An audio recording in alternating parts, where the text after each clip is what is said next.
بسم الله الرحمن الرحيم قل إن كنتم تحبون الله فاتبعوني يحببكم الله ويغفر لكم ذنوبكم والله غفور رحيم قل أطيعوا الله والرسول فإن تولوا فإن الله لا يحب الكافرين إن الله اصطفى آدم ونوحا وآل إبراهيم وآل عمران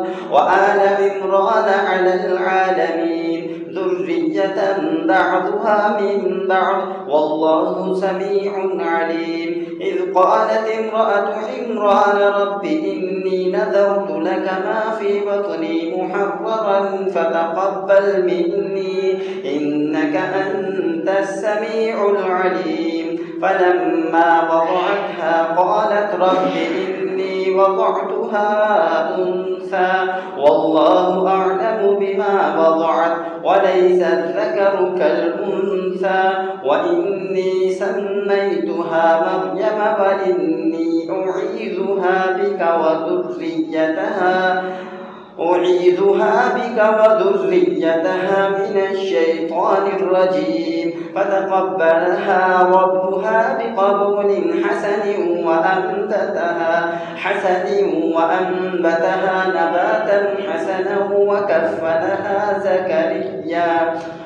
كلما دخل عليها زكريا المحراب وجد عندها رزقا قال يا مريم أنى لك هذا قالت هو من عند الله إن الله يرزق من يشاء بغير حساب هنالك دعا زكريا ربه قال رب هب لي من لدنك ذرية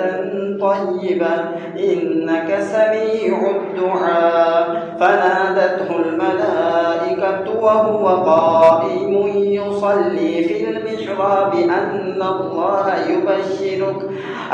الله يبشرك بيحيى مصدقا بكلمة